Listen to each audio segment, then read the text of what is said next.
Welcome to the Kingsford Flivver Flash. I'm Coach Van Duzen. This is Season 23, Episode 2, A Coach's Corner with Mark Novara.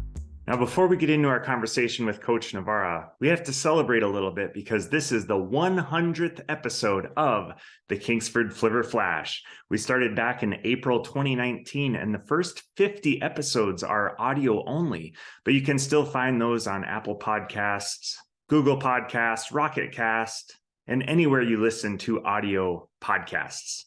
And the next 50 episodes have both been in audio version and also on YouTube. You can also find the Flivver Flash on Spotify. So wherever you consume podcasts, you can find 100 episodes of the Kingsford Flivver Flash. In that time, we have done 7 Flivver history podcasts, 14 Flivver flashbacks where we bring on former players to talk about where they are now, 10 Coaches Corner podcasts where we bring in a former or current Flivver coach, 6 players forums where we have a small group of players and we talk about everything from weightlifting to what's it like to step out on Flivver field on Friday nights. We've also had 8 senior spotlights, much like episode 1 of season 23, where we talked with Cole Millala. And we've also done 31 episodes during the season where we recap what happened the previous week and preview what's going to happen the next week. We started the Flivver Flash as a way to highlight our players, highlight our coaches, and specifically our program here with Kingsford Football. It's been a lot of fun on this side of the microphone, and hopefully you're enjoying the content as we put it out. Without further delay, let's have our conversation with Coach Mark Novara. Well, thanks for coming on, Coach Novara. It's been a long time coming, but we finally made it work. Yes, thanks for having me on.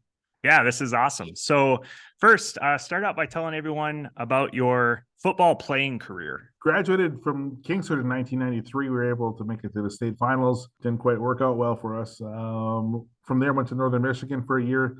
After that, transferred to Lakeland College at the time and played there for 4 years under Randy Orey. Had a successful career there.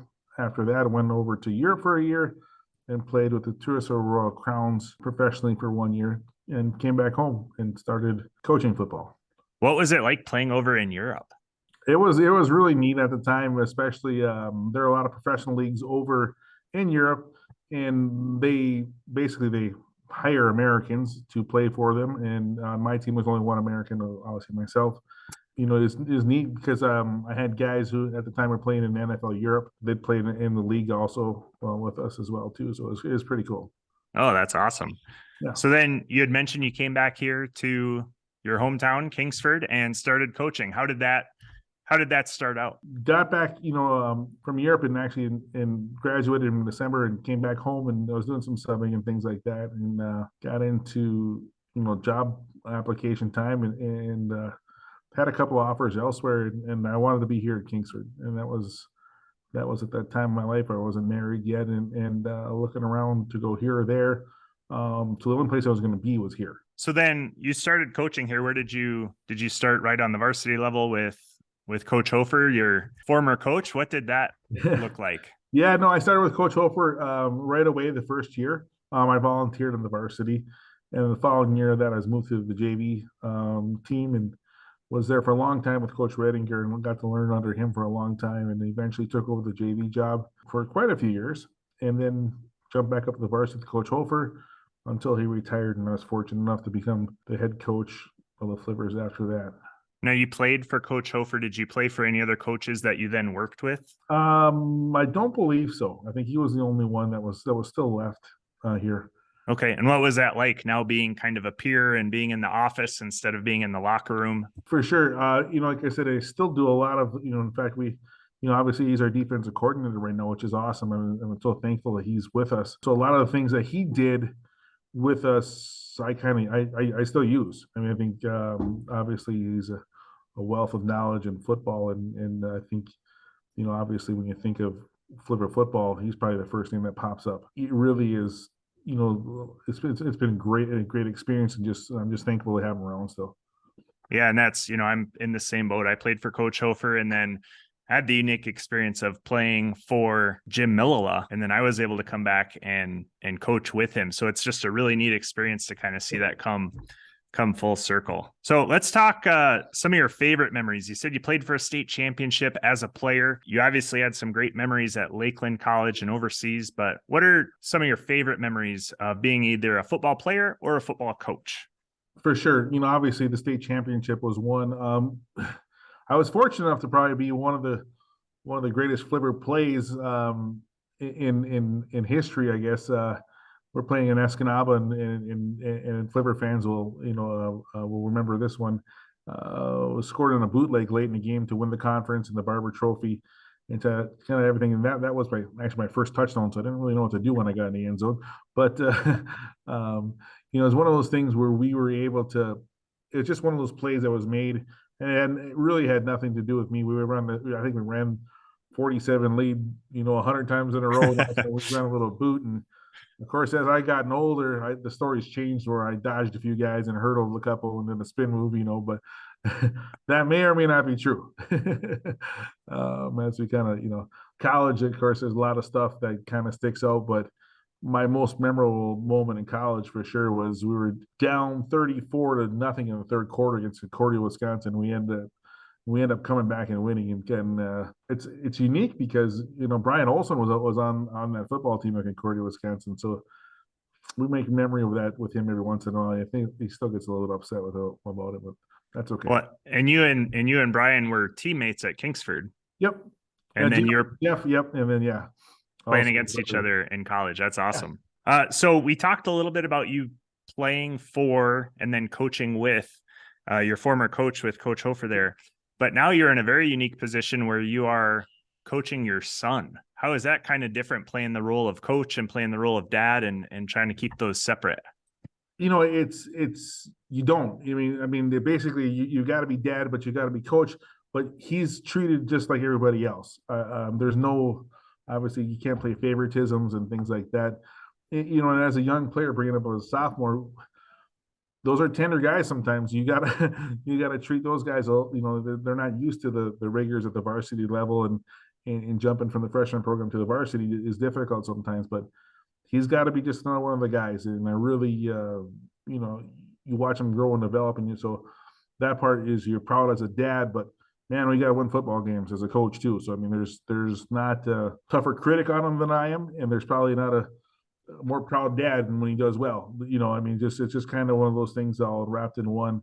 But man, it's probably more difficult for him than it is for me, because I just treat him like everybody else. Sure. And it's he's great to have.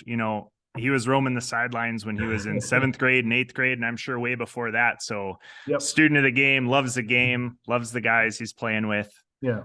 So that's really kind of special. And I'm looking forward to that with James as he's coming up. He's playing youth football this year, and I was able to kind of help out. And it's just kind of a really special experience for sure. For sure. Yep. So we talked about one of your favorite stories. So let's talk about something funny. You got to have a funny story for us after playing for several years and coaching for several.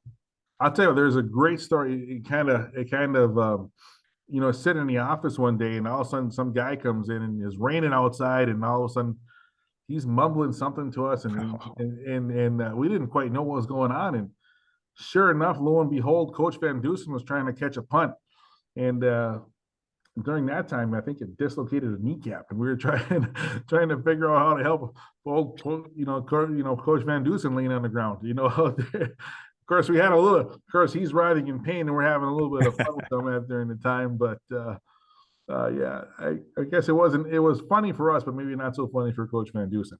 Yeah, that must be a different Coach Van Dusen. I'm not familiar with that story. Nice.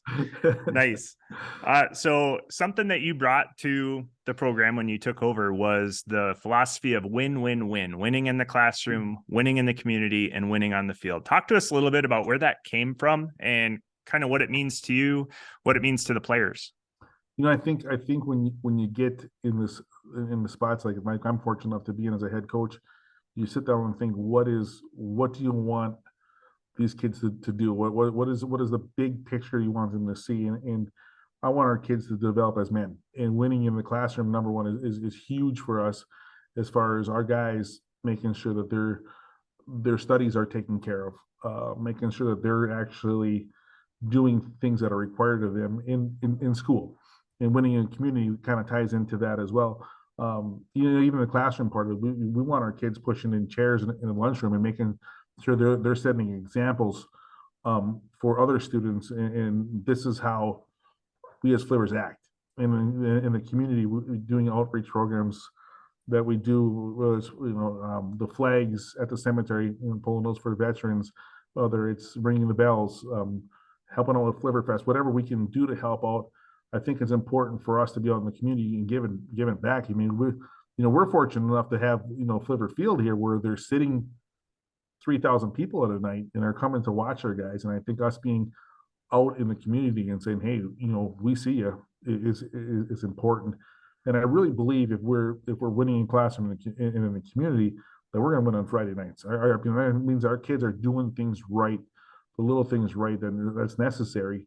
Obviously, putting time into those things transfers to the field as well. And sometimes it doesn't end in the state championship, but man, if we really win in the classroom and community, we've developed that young man. Well, and you had kind of alluded to it before, but eventually football comes to an end. Yep. And you're ending up like an old guy like me and you, and all we can do is stand on the sidelines. But those lessons you learn about working hard in the classroom, which turns into a college classroom or it turns into a job, and then winning in the community. I mean, that's, like you said, that's developing young men. Yep. Yeah. And we're all very passionate about that. And of course, I'm really thankful for the coaching staff that we have because we're all on the same wavelength with that. And it's all important to us to see our kids be successful in each of those phases. I mean, basically, and we're not paid millions of dollars to do this stuff, and we get our wins by watching our kids develop and doing great things in life and watching those guys grow up to be great dads and pillars in the community as well. Yeah. And I know for me, I'm starting to have those players that I've had in the past come back, and you've probably had a lot of them where they come back and they're excited to show you that they just got married or they just had a son or they just got a promotion at work. And that's really humbling to me, but it's also very rewarding. And it knows that what we are doing is making a difference. Something I ask all of our guests at the very end is, tell us if you have a message, and you will have plenty of them, I'm sure, for the young Flivvers just coming into the program, the 8th graders who are just about to step off into this journey of Flivver football. What advice do you have for them as they enter into this? Really, what you put into this program, you're going to get out of it. And I think that's one of the things that goes unnoticed, right? The amount of time and effort and energy that it actually takes to be a great football player. It's not, people just don't show up anymore and all of a sudden you're a great football player. It doesn't work that way. And that's the same thing in life. That's the same thing in your job. That's the same thing everywhere else. So it's that path to becoming a man, I mean, basically is starting younger and younger. And we want to provide that opportunity. And we'll be with our 8th graders here, within the next week or so and get them introduced to the weight room. But really take the opportunity to invest. The years go by so fast, and we start out every year. I start off and say, hey, we just had a varsity football meeting. I thought, look, I said, how many guys are down here playing 9 football games in your life? Some of you in here are down to playing 18 football games in your life. And that's all you're guaranteed. That's if you don't get hurt or injured or you have to miss for something like that. And so that's, time's quick, with these high school things. And gosh, I would love to go back and play one more game in the high school level. Would be fantastic. And I think we don't really think about that as when we're in the moment. And I think now, trying to relay that to them and say, hey, if I'm that 8th grader coming in, I want to really buy into what's going on here and be a part of this. And it's going to take a little bit of effort on my part for sure, but the reward will be more than you can expect. The 8th graders are at an advantage as they walk into this program. They instantly have 90 brothers on the team. Yep.